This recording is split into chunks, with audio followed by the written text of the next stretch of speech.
Hey guys, JT Tapias, and today I want to chat with you about those fears that keep us from being absolutely amazing, which is what we are all called to do and be. I remember being 7 years old. I always mess up the age. It was either 5 or 7. And I just finished watching Superman, and I was super stoked. And I was at my grandmother's house in Jersey. Now, my grandma lived in a kind of funny looking house. It was kind of elevated, so it was like a second, third floor. And I had just finished watching Superman, so I was super excited, and I wanted to be like this dude. So I went in my grandmother's bathroom, and lo and behold, guess what was there? A red towel. So sure enough, I wrapped that red towel around my neck, and I popped open that window, and I jumped. And what happened next was kind of disappointing, right? Because I had all my hopes on Superman, and this was going to be my role model, right? This guy was going to teach me how to fly. Well, guess what? I jumped, and then I went whoop right down, broke my arm in 3 parts. That's right, I broke my arm in 3 parts. It's kind of a tough kid, and I had this like pain, like this pretty intense pain threshold, and went home, and my arm was all discombobulated. And all my family members are trying to figure out if it was broken. Of course, the bone was like popping out. So finally, they took me to the hospital. Long story short, I developed a crippling fear to heights after that. What's interesting about fears and what's interesting about situations that have hurt us in the past is that they subconsciously continue to bug us, even if we don't even realize that, right? I went on to have all these other little fears based on that fear of heights.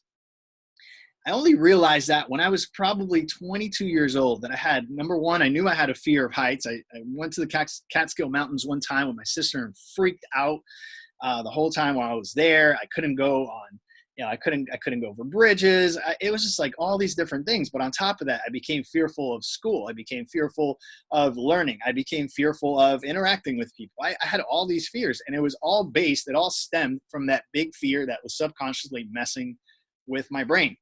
And so that fear continued to mess with me.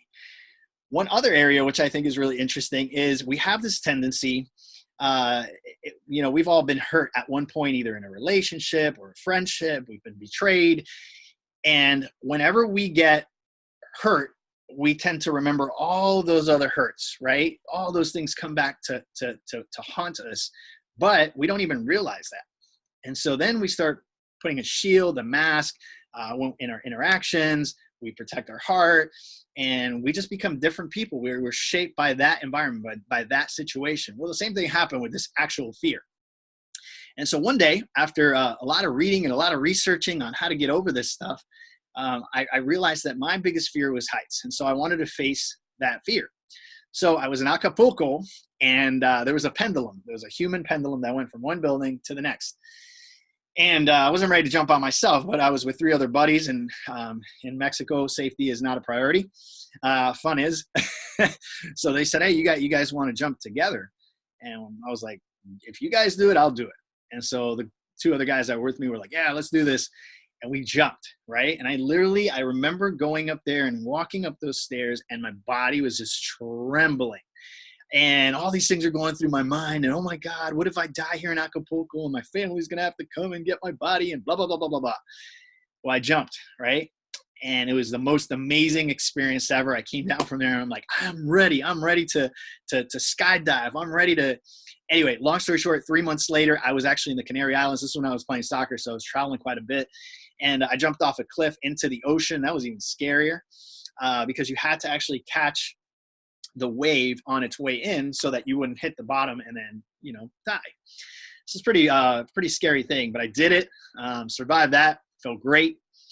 And then one time here in Tampa, I went up to Lakeland, and I decided to jump out of a perfectly good airplane at 12,000 feet. I skydived for the first time. And on the way up, the guy that I was jumping with, the instructor, tapped me on the shoulder. He said, hey, man, you doing okay? And I said, yeah, everything is good. And then he tapped the pilot, and he did one of these things to the pilot. So the pilot dipped the plane for about 3 seconds. Whew, that was worse than the jump.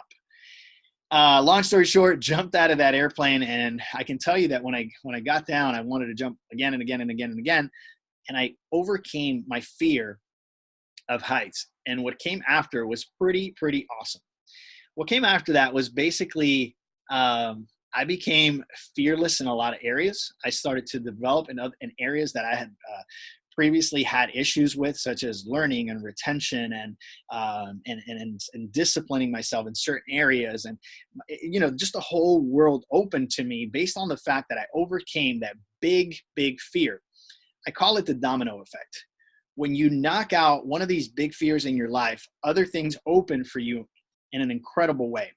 When you face that hurt from a past relationship and you come to an understanding that you had to go through that relationship to build mental grit, to be tough, to mature emotionally, and you reframe that idea in a positive way, you're no longer walking into relationships feeling like you have to shield yourself or be a different person or guard your heart. You actually walk into it with a lot of maturity, and that makes for a great relationship, whether that be a friendship or an intimate relationship. And so I'm here to tell you today that there is this one crippling fear that you don't even know about. You don't even know about this fear. It's a subconscious thing, where it's a subconscious hurt, something that's happened to you in the past. So one of the best things that you can do for yourself today, and this is talking more about being emotionally fit, not physically fit. This is more about your emotions and your mind. Emotionally fit, mentally fit. In order for you to do that, what I want to encourage you to do is jot down on a piece of paper and get really sincere and honest with yourself. You're not showing this to anyone. This is just for you.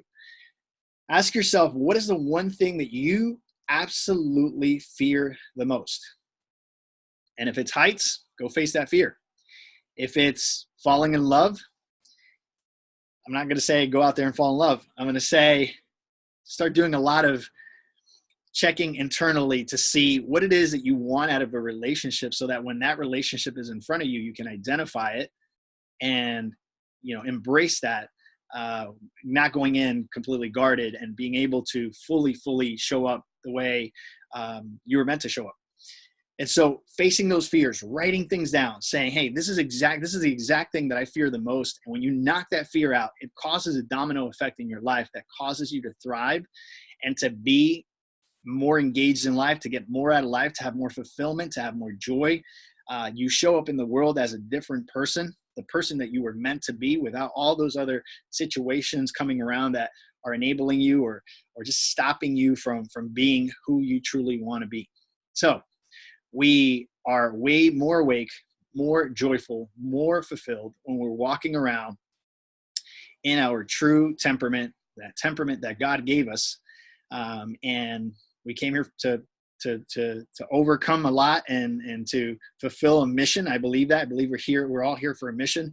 And until we can take all those fears and all those silly things that are holding us back from our full potential, until we do that, we're going to be stagnated. And so if you don't want to be stagnated in areas of your life, knock out those fears, knock out those hurts from the past, and you're going to see incredible results in your life. I hope you got something from this. Have an amazing day, and I will talk to you soon.